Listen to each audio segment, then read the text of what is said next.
Wellness Wednesday continues with a yoga demonstration to help ease our stress. Joining me now with more is Angie Ryan. She's a yoga instructor with the YMCA. Angie, thank you so much for being here. Hi, thanks for having me. You bet. So you've got your yoga mat, I've got my yoga mat, we got on our yoga gear. So let's talk a little bit about yoga and why it's so important in helping with the stresses in our life. Well, it's a mind-body exercise where you connect the body to the poses using the breath. Okay. The breath moves you and it helps you to focus more on what you're doing now. So if you're focusing on your breath, you're not thinking about what you were stressing about yesterday or what's planned for tomorrow. Yeah. You're moving, you're gaining flexibility, you're gaining range of motion, you're gaining strength.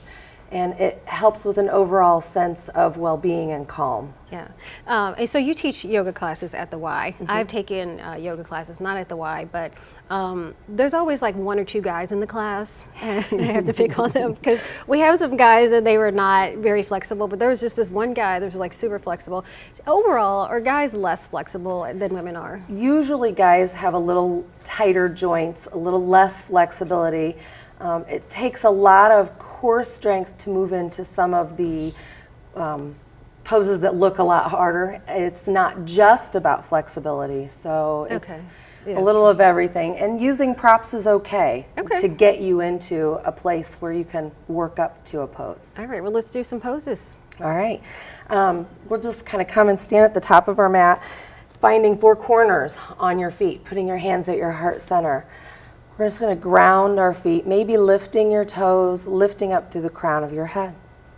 We're going to inhale, sweep our arms out and up, scooping up all the day has. Bring your hands back down into your heart center. One more time. Inhale, sweep the arms out and up. On the exhale, draw the hands down the midline, bowing at your hinge at your hips, down to your feet. We're going to inhale, come up halfway, bringing the head as long as you can. Exhale, back down. Inhale, reverse, bringing the arms out wide, using the core muscles to lift you up. And exhale back into your heart center. That's like a sun salutation, or the beginning of a sun salutation warm up. That just kind of begins to warm up the spine, lifting and lowering and engaging the core as you move. So let's do it one more time. Inhale, sweeping the arms out and up. Exhale, hands to your heart center, hinging at the hips, coming forward. Inhale, forward extension, halfway lift, using your core and torso to lift your body. Exhale and fold. Inhale, sweeping the arms out and up, lifting up, arms to the sky and hands into your heart center. So that's just a nice warm up. Once you begin to warm up and you focus your body and your breathing, maybe coming into some warrior poses. So beginning with your hands at your heart center, and then draw that right foot to the back of your mat. Bending at that front knee so that your knee joint is right over that heel and ankle joint. A lot of people will think if they go further, it's better. If you do that, you tend to stress or strain the knee joint. If you'd like to add arms, your arms come out long and strong. So think about those long, strong goddess warriors. While you're here, you're rooting in that back foot, you're rooting in four corners of your front foot, and you're lifting out of the crown of the head, drawing the tailbone down, the crown up, and kind of squeezing in through those core muscles. So you're using it all. It looks passive, but it's not. No, I feel like a goddess. I feel like a goddess. So reverse warrior, turning that front palm up and inhale, lifting that front palm to the sky. A lot of people will lose the bend in that front knee once they come here. So recommit to it if you've lifted up.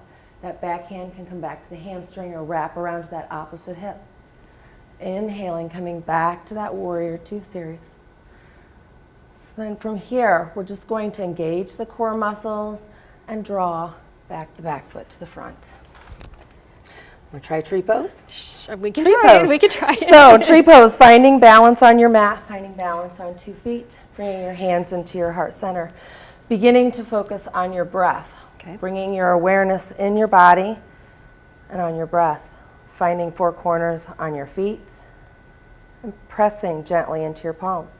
Kickstand one foot up to the opposite heel. From here, you can stay here if you're at a beginner's, or you can draw the foot up to the calf or up to the inner thigh. If you're at your inner thigh, don't let any weight be on that knee joint. If you're on the knee joint, that can stress the joint. From here, if you wish to go further, your arms can come over your head. Try not to have your shoulders up by your neck, or you can add branches and open up. Inhale and exhale, release back down. Want to do the other side? Yeah, I think we got time for Even one and more side. balance. Find balance on 2 feet. Okay. Kickstand the other foot. Staying here at this kickstand or drawing up to the calf or up to the inner thigh. I'm wobbly. I know, me too. That's the TV beauty of nerves. it, right? TV nerves.